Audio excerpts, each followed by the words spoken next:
etong si Chis Escudero ay talagang pinuputakte ng mga ulupungers, ng mga anay ni Marcos Jr. Mga anay ni Marcos Jr. na walang iba kundi yung mga makakaliwa. Oo, dahil pinapatagal daw itong impeachment na to. At dito nga, may papanood ako sa inyong video na kung paano supalpalin ni Chis Escudero itong si Martin Romualdez. At ang pinakamalupit dito ay may mga bali-balita na itong si Chis Escudero ay maaaring ipatumba. Wow. Ipatumba sa pagiging Senate President. Di ba ako tapos eh. Masyado naman kayong masyado kayong parang tatanggalin ganun. Oo, parang para kasi parang kumakampi na etong si Chis Escudero kay Vice President Sara Duterte. So maganda naman yun, palakpakan mo na. So ngayon, hindi na natin matatawag na bata ni Lisa Araneta Marcos si Chis Escudero. Kasi may mga kahit papano naman may mga maganda namang ginagawa. Ay, di ba sabi ko naman sa inyo sa ating programa, sa amin na mga banatero, sa pagtama, palakpakan, pag mali banatan. So palakpakan natin si Chis Escudero sa magandang ginagawa niya ngayon. Oh, yung mga senador dyan. Oo, gising-gising ha. Pagkatapos ng impeachment or mas maganda nga, hindi wag nang pag-usapan yung impeachment na yan eh. Ang dapat pinag-uusapan ngayon yung sa COMELEC, sa manual counting, sa ginawa ni Torres sa kay OJC, no, at yung kay Pangulong Duterte kung paano siya makakauwi ng Pilipinas. Yan yung mga gustong Yung impeachment kasi hindi naman kasi talaga dapat ng pag-usapan niya kasi wala namang ginawang masama dyan si Vice President Sara Duterte. Eh di hamak na mas malaki ang confidential fund. Kung usapang confidential fund panalo na si Marcos. Diba? So deserve ni Marcos may impeach kaysa kay Vice President Sara Duterte. Samantalang, eto na, may papakita ako sa inyong picture. Siyempre, speaking, di ba? Naniniwala ka ba na inosente si Vice President Sara Duterte sa mga isyong ipinupukol sa kanya? Yan pwede kayong magkomento dito sa picture na yan ni Vice President. Comment nyo lang dyan. Babasahin natin yan isa-isa. Ako naman, mapatungkol dito, oo, naniniwala ako na inosente si Vice President Sara Duterte sa mga ipinupukol sa kanya. Kasi nga, sabi niya nga, di ba? Kung ang mga Duterte ay magnanakaw lang ng pera ng kaban ng bayan, dapat bilyon na. Bilyon ng pondo, di ba? Bilyon ng pondo ng pera ng taong bayan. Ilang bilyon, trilyon nga eh. Pero bakit ang issue ni Vice President Sara Duterte ay nasa 125 million lamang? 'Di ba? Nadihamak na mas malaki pa doon sa 500 billion na di umano ay ibinigay ni Marcos kay Tamba Luslus. At sa yung sa flood control 500 billion din 'yun. Meron pa yung bago yung 6 trillion sa BICAM report. Diba? So kung usapang ganyan lang kasi talagang ito, yung mga ginagawa kasi kay Vice President Sara Duterte, ito ay pine-prepare nila para para sa darating na 2028 election. Alam naman natin na itong si Martin Romualdez, talagang hangarin nito ay maging presidente. Oo, yung mga, dito to maging real talk na tayo. Lahat po ng kumakalaban kay Vice President Sara Duterte, may hangarin yan sa darating na 2028 election.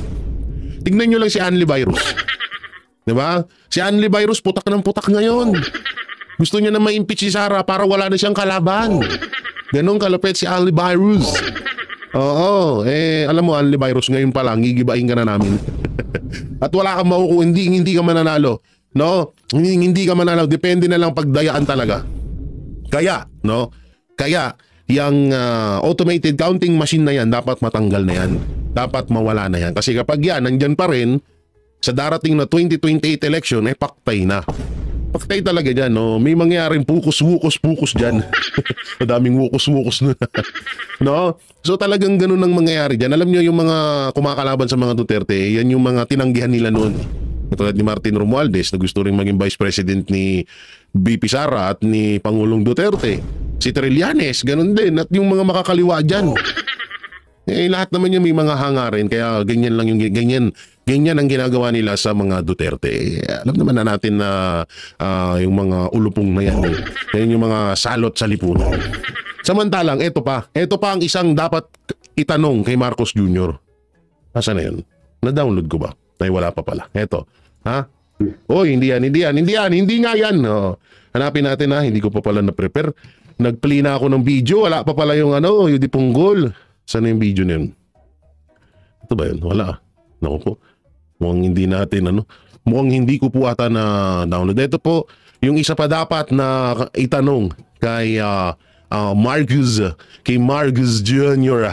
Dahil bakit naging ganito na po kalaki ito? Talagang sobrang nakakakaba na po na bakit nagkaganito etong na to. Tanggalin muna natin yan. Etong yan titingnan natin po ha.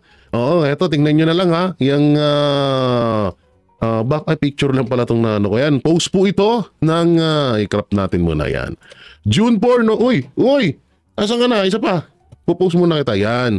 Ito po ay makikita nyo dyan sa screen ha. Ito po ay June 4 2025. So ngayon lang ho itong taon na to, no? At ang utang, at ang utang na ho ng Pilipinas ay tumataginting na 16.75 trillion. Na wala naman tayong project na nakikita. Yan ang isa pa dapat na kinu-question ng mga bagong senador ngayon. Na sana mapag-usapan ito sa mga hearing. Hindi na to biro. Biruin nyo, lumaki lang ang utang nung panahon. Sige, sabihin na natin na may utang din. At na medyo lumaki yung utang ng Pilipinas nung panahon ni Pangulong Duterte. So nadagdagan yun ng 4 billion, diba? 4 trillion. So ano ba yung napaggamitan ng 4 trillion nung panahon ni Pangulong Duterte? So ito yun ha. Una-una, nagka-pandemya. Buong Pilipinas ha. Huwag kang syunga. Buong Pilipinas, diba? Tapos yung mga projects pa, yung mga build project, ang dami. So, yung kaya nagkautang-utang din ang Pilipinas dahil nga sa at nakita naman natin Kita naman natin kung saan napunta talaga yung mga nautang na yun. Pero ang pinagtataka ngayon, 3 years pa lang si Marcos, ganito na yung utang ng Pilipinas. Samantalang yung panahon na yun, isang termino yung 4 trillion na utang ng Pilipinas, no? Ito, iniwan ni Pangulong Duterte yung utang ng Pilipinas sa 12 trillion. So, so magkano na ho nadagdag? 12, 13, 14, 15, 16, 5 billion. Sa loob ng 3 years ng panunungkulan ni Marcos Jr. Diba? So sobrang nakakapagtaka. Halos tenga naman na ho yung mga project na yun. Wala naman tayong sinasabi nila yung subway, ulol. Yung subway, tigil-tigilin nyo kami. Sabi nga ni Michael B, gusto nyong solusyonan yung mga tren na nasa ilalim ng lupa. Pero yung baha, huwag nga. Diba? Nakakatakot sumakay doon kasi kapag umulan, baha ang kalaban natin doon. Yung submarine. Yan isa pa to sa mga talagang dapat questionin sa administrasyong Marcos. So yan kitang-kita nyo. So dito na tayo sa banat ni Attorney Sal Panelo. Ito, ang ganda nung pag-explain dito ni Attorney Sal Panelo sa dito sa impeachment laban kay Vice President Sara Duterte. Makikita natin, Bibi Sara target ng impeachment dahil lakas bilang presidente bet sa 2028. Ito, panoorin. Plea. Ayun, siniraan siya. Pinahilo na kagad ng pono ng kaso tungkol dyan sa confidential funds. Kung muna siyempre, kailangan paniwalain mo tama ba yan? Ano ba yan kung si Bibi Sara? At pagkatapos, para maging makatotohanan ang kanyang ginagawa. Ayun, nag-file sila ng impeachment. Ang daming pinangakuhan, binayaran ng mga people sa impeachment. Yan ang ginawa nila. Yan ang talagang nasa likod yan because lahat yan, ang layunin ay 2028. Si Inday Sara ang pinakamalakas na kandidato sa Panguluan at kailangan i-eliminate mo. At ang kanyang naman, ang pinakamalakas na influencer. Dahil lahat siya ng tao bayan, yung kanyang pagmamahal, ay may lilipat kay Inday Sara na sa kanya ring sariling kakayahan, kagalingan, ay nagkaroon na rin ng sariling pagtanggap, pagtitiwala at paghangad ang taong bayan. Yan ang galing mo talaga, Atty. Sal, palakpakan. Galing. Ayun nga yung pinakasampal sa mukha nila Marcos Jr. tsaka nung mga anti-Duterte dyan. Kasi isipin nyo, Maigi, nagkukumahog sila na masiraan ng mga Duterte. Kaso, asawa ni Kasa.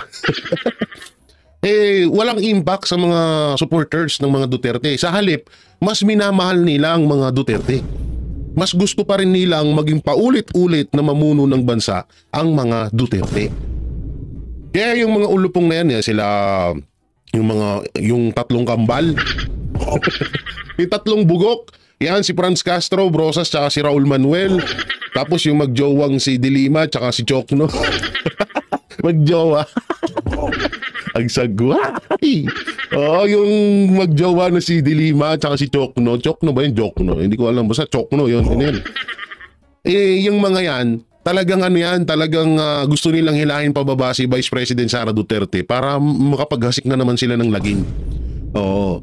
Kaya nga sobrang gigil sila na tangina kahit anong gawin namin sa mga Duterte, ba't mahal pa rin sila ng taong bayan? Yun yung hindi nila matanggap. Kasi biruin mo sila, ginagawa, ang dami na nilang ginawa. Nagpropaganda na sila sa loob ng simbahan. Nag-iyak-iyakan pa. Kada interview, akala mo, lahat ng sama ng loob sa buong mundo, sinalo niya lahat. Bukod sa mukha niya, ay sorry. Ay. Di ba? Tingnan niyo si Anli Virus, si Risa Ontiveros, di ba? Pag ini-interview, dapat po, wag po nating patagalin ng impeachment. Dahil nangangamba po ang taong bayan. Taong bayan, ulol, mag-isa ka lang may gusto niyan eh. Di ba? So, pansinin niyo, kahit anong paawa ipik nila sa taong bayan, hindi umuubra kasi alam na ng taong bayan kung ano yung mga ugali nila. Si Risa Ontiveros, hindi mananalo yan kung hindi dahil kay Pangulong Duterte. Kung hindi dahil kay Vice President Sara Duterte, kinampanya yan. Talagang kinampanya yan sa Mindanao. Tapos pagkaupo si Pangulong Duterte agad ang binanatan. Di ba? Alam nyo, may blind item ako. Ay nako. Malapit nang lumabas talaga. Talagang malapit na. Ganun na lang oh. Ha? Ganyan na lang, lalabas na. Antay-antayin nyo mga banateros, may magugulat kayo basta. Ay nako. Tapos ang malupit pa dito, involved pa ang palasyo. Pero soon, ilalabas natin yan ha. May kita niyan, basta soon. Oy, mag-play ka, ba't ayaw mo mag-play? Tanga mo, nasan ka na tuloy? Nawala tuloy. Ang layunin ay 2028. Si Inday Sara ang pinakamalakas na kandidato sa Panguloan at kailangan i-eliminate mo. At ang kanya naman ang pinakamalakas na influencer. Dahil love siya ng taong bayan, yung kanyang pagmamahal ay may lilipat kay Inday Sara na sa kanya ring sariling kakayahan, kagalingan ay nagkaroon na rin ng sariling pagtanggap, pagtitiwala at paghangad ng taong bayan. Yan ang katotohanan. Ang nakakalimutan ni Presidente Marcos Jr., yung confidential funds ay inilaan yun sa mga kalaban ng Estado para magamit mo, para pabagsakin sila kasi gusto nilang pabagsakin ng gobyerno. Kaya nagkaroon ng confidential funds. Ang ginagamit naman ngayon upang gawin mo ang mga pamamaraan. Gumawa ka ng mga informasyon, halimbawa sa mga kalaban sa Estado para alam mo mga plano nila. Paano mo uhulihin yung mga utang sa pilusan ng pagbagsak ng gobyerno at paninira sa gobyerno. Yun ang purpose na yun ng confidential funds. O dahil dyan, ang linaw nung pinapaliwanag ni Atty. Salpanelo kung ano ba yung confidential funds na yan. So tuloy natin. Ang Estado ay talagang binibigyan ang Pangulo ng Bansa at ang iba pa ng departamento na gagamitin yan upang durugin mo ang mga kalaban, mga komunista, mga rebelde, ang mga terorista, mga kriminal, mga sindikatong... So, ibig sabihin pala, Atty. Salpanelo, kung ito pala ay, kung ang confidential fund pala ay ginagamit para sa mga makakaliwa, yan mga NPA, sa mga sindikato, sa mga drug lord, sa mga salot sa lipunan, bakit ginamit ito ni Marcos Jr. para i-impeach si Vice President Sara Duterte? So, ibig sabihin pala, ayaw ni Marcos Jr. na mapuksa ang mga NPA, Totoo naman, nandyan nga sila. Ano pa kasama niya pa nga Ayaw mapuksa ni Marcos Jr. ang droga. Ayaw mawala ni Marcos Jr. yung krimen sa Pilipinas. So sa madaling salita, kung ang ginamit para itong confidential fund na to, ay ito yung ginagamit ng Administrasyong Marcos para patalsikin si Vice President Sara Duterte. So ibig sabihin, tinotolerate nila lahat ng mga pwedeng paggamitan. At hinaharangan nila itong confidential fund para hindi mawala yung mga sindikato at droga at makakaliwa sa bansang Pilipinas. So ibig sabihin, sa madaling salita, yung presidente natin ay siya mismo ang nagpupush na dumami ang mga makakaliwa at dumami at lumala pa ang krimen sa Pilipinas. Naku po, nakakatakot ito mga kabanateros ha. Oo, sobrang nakakatakot ito. Tuloy pa natin kung baka nagkakamali tayo Malaki. Yan ang reason yan. At nakakalimutan niya rin na si Vice Presidente Inday Sara ay chairperson siya ng NTFL Cup. O hindi ba yung NTFL Cup, sinasabi nila matagumpay na sinira ang pag-aakyat ng pagtanggap ng mga taong bayan na ang feeling nila hindi sila inaasikaso ng gobyerno. Sinira ng NTFL Cup yun. Kaya kailangan talaga may confidential funds. At parang din na Pangulo, kailangan mo lang may confidential funds. Laki-laki nga ng confidential fund ng Pangulo. Billion eh. Samantalang kay Vice President Sara Duterte, 125 million lang. Kay Pangulong Bongbong, 4 billion to 2 billion pesos ang confidential fund. Tapos, ginagamit yun sa impeachment kay Vice President Sara Duterte. So, ibig sabihin, dapat din gamitin yung confidential fund ni Pangulong Bongbong Marcos para ma-impeach siya. Ay, naku po, ganoon naman pala, i-impeach na yan. I-impeach na yan, now na. Isa sa mga tungkulin mo. Kaya mali nga yung confidential funds. Ngayon yung sinasabi nila na bakit gumagastos siya ng ilang milyon sa 2 linggo, may nagastos na kagad. Pagkatapos daw, ang mga pumipirma pa hindi naman mga tunay na tao. Ang problema sa kanila, yung mas hindi pa tunay na tao. Tinakasan na lahat sila. Ayun yung masaklap doon, hindi tunay na tao yung mga pumirma. Ano yan, natarbisal, mga multo. Mga ghost employee ng gobyerno. Alaklad teteng, ang lupit, no? Yung kanilang IQ, intelligence quotient nila.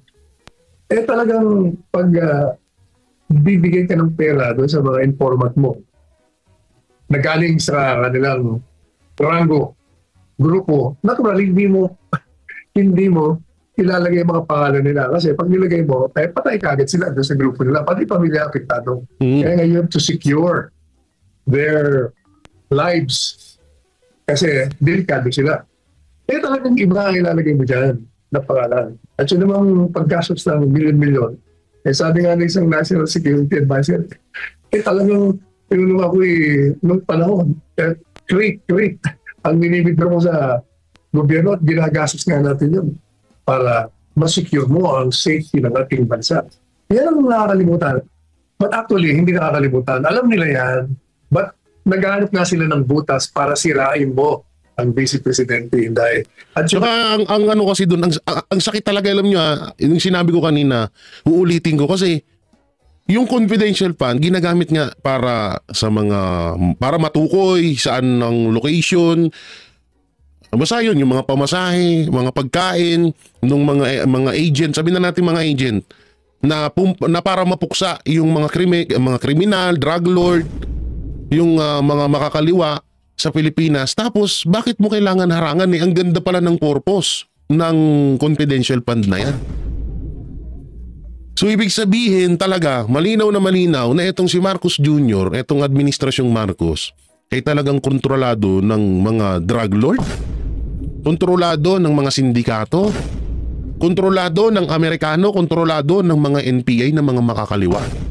Kasi yung confidential fund na yan, para dyan yan sa mga halang ng mga sumisira sa bayan natin na dapat suportahan ng isang Pangulo.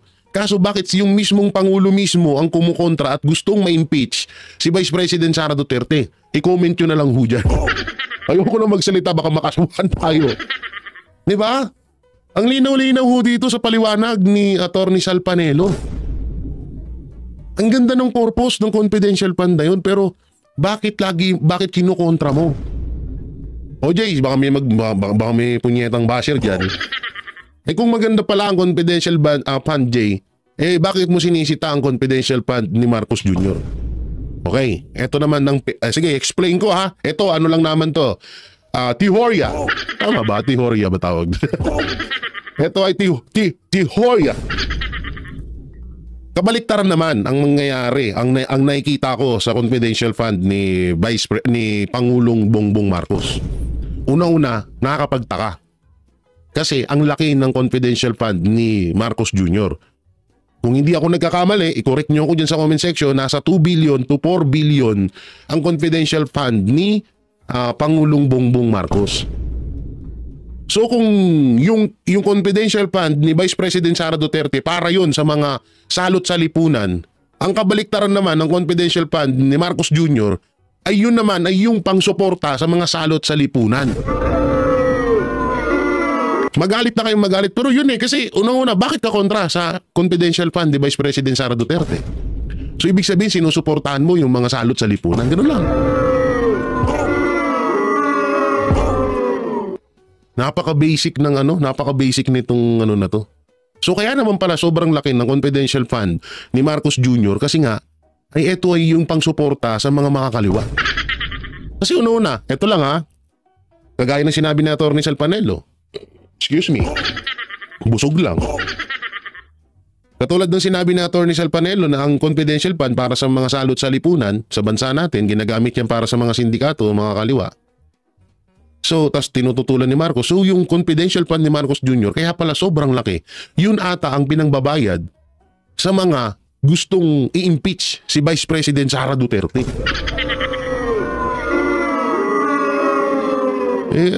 Ang linaw talaga, yun na talaga. Kasi isipin nyo, saan ba nagsimula yung impeachment? Di ba kay Franz Castro tsaka dyan sa tatlong ulupong? Di ba sa The Three Idiots na sila Brosas, Franz Castro tsaka si Raul Manuel, the Queen of TikTok. Queen of TikTok ang puta. Di ba? So doon pala, doon pala to. So doon yan nagsimula, di ba? Doon nagsimula yan. So sino ba sila? Mismong si Joe Masison ang nagproklama na member ng NPA, yan si Franz Castro. At yan nga ay isang convicted child abuser. Hindi po ito fake news kasi mismong court na po ang naglabas niyan. Na nangre-recruit yan ng mga kabataan at dinadala sa bundok. May video pa, may ebidensya, no? So, kung... Naku po, nakakatakot. Nakakatakot to. So ibig sabihin, kasi tingnan nyo yung mga pabor sa impeachment laban kay Vice President Sara Duterte, Laila de Lima, Chokno. Sino ba yun? Yung si Chel Chokno, yung sinabihan ni PRRD na labas yung ngipin. Si Risa Ontiveros. Tapos yung grupo ni Franz Castro. So lahat yan. Si Laila de Lima, di ba, alam nyo naman yung naging kaso niyan. Si Chel Chokno, isa sa mga dilawan yan. Si Risa Ontiveros, ganun din. Itong lalo na to, itong tatlo, sila Brosas, Franz Castro, tsaka Raul Manuel. So, ibig sabihin, baka yung confidential fund ni Pangulong Marcos, baka yun yung pinangsusuporta niya sa mga gustong magpa-impeach kay Vice President Sara Duterte. Kaya naman pala, ang katinang pako. Nalipungan na ata ako. You know, bigla ko lang naisip yung gano'n kasi kung napakaganda pala, excuse me, ng purpose ng confidential fund na yan, pero bakit tinututulan ng administrasyon? Comment nyo dyan. Ang nakita nilang pamamaraan. Kaya yun ang ginamit nila. Na wala naman basis. Kaya sabi ko, kahit na matuloy pa yung impeachment, pagdating sa ebidensya, wala na. Dismiss ka agad yan. Kaya nga, Atty. Sal, kung matatandaan natin, yung confidential funds na ini-issue laban kay Vice President Sara is galing din sa Office of the President. Yun, sinabi ko niya from the very start sa ating programa na si Inday Sara, dahil gusto niyang palakasin ang puwersa, ang seguridad ng gobyerno, siya ay humingi ng pondong confidential funds kay Presidente Marcos Jr. At sapagkat alam ni Presidente Marcos Jr. na kailangan yon. At alam niya, ang record ni VP Sara ay talagang lumalaman sa alaman ng mga estado. Kaya niya binigyan yun. Another thing, yung nilireklamo nila na mali daw ang pamamaraan ng paggastos. Kaya nagkaroon ng notice of disallowance. Pero, gaya nga ng during the congressional hearing, lumabas ko na yung notice of disallowance ay hindi naman pinal. Kung baga, sinabihan ka lang ng COA, kulang yung mga dokumento mo. Kaya, isubiti mo pa. At meron silang, kung hindi mo nagkakaroon 90 days ba yun para gawin yun. Eh, hindi pa natatapos sa 90 days. Ayun, siniraan na siya. Pinailan na kagad ng ponolong ng kaso tungkol dyan sa confidential funds. Kung una, siyempre, kailangan paniwalain mo ang bayan. May anomaly yan kung si VP Sara. At pagkatapos, para maging makatotohanan puno ang kanilang ginagawa. Ayun, nag-file sila ng impeachment. Ang daming tinalakuan, dinayaran ng mga people sa impeachment. Yun ang ginawa nila. Yun ang talagang nasa likod yan because lahat yan, ang layunin ay 2028. Si Inday Sara ang pinakamalakas na kandidato sa Panguluan at kailangan i-eliminate mo. At ang kanya naman, ang pinakamalakas na influencer dahil lahat siya ng tao bayan, yung kanyang pagmamahal ay may lilipat kay Inday Sara na sa kanya ring sariling kakayahan, kagalingan, ay nagkaroon na rin ng sariling pagtanggap, pagtitiwala at paghangad ng taong bayan. Yun talaga ang totoo. Doon grabe ang galing nung paliwanag ni Atty. Sal. Yeah, hindi nga talaga ako nagkamali doon sa mga sinabi ko na talagang kaya gusto nilang pabagsakin si Vice President Sara Duterte at ang mga Duterte dahil yan talaga pinakamalaking tinik nila sa lalamunan. Oh, na kahit na alam mo yun, siguro nag-iisip din sila eh. Di ba minsan si Marcos Jr. nagjo-joke kahit di naman nakakatawa. Laging condolence yung joke niya. Di ba? So, makikita nyo rin sa ibang mga politiko, kanya-kanya din silang patawa. Kasi una-una sa pagiging kwela ni Pangulong Duterte, doon din siya minahal ng taong bayan eh. Yung pagiging totoo niya, pagiging mapagmahal niya sa bansang Pilipinas. So, yung mga kritiko ngayon ng mga Duterte, ginagaya yung kung hindi nyo napapansin, yung iba nagpapatawa kahit corny, yung iba pasayaw-sayaw kahit labas-labas na yung ngipin sa ngalangala. So maraming gumagawa. Ngayon, nung una ngayon iba na. Ang ginawa nila, mas dinoble nila, yun nga yung paninira. Yung mga black propaganda sa mga Duterte, diba? Para masira lang ang pangalan ng mga Duterte. Kaya nga, ang aga nga, diba, sabi ni Vice President Sara Duterte, ang aga nyo naman. Ang aga nyong mamulitika. Diba? Ang layo pa ng 2028, pero bakit ngayon pa lang tinatrabaho na sila? Kasi nga, yan talaga ang nasa playbook nga ni Marcos, na pabagsakin ng mga Duterte, maging maging presidente din si Martin Romualdez, maging first lady niya rin si Lisa ay hindi, baka naman baka si Franz Castro yung maging first lady ni Romualdez.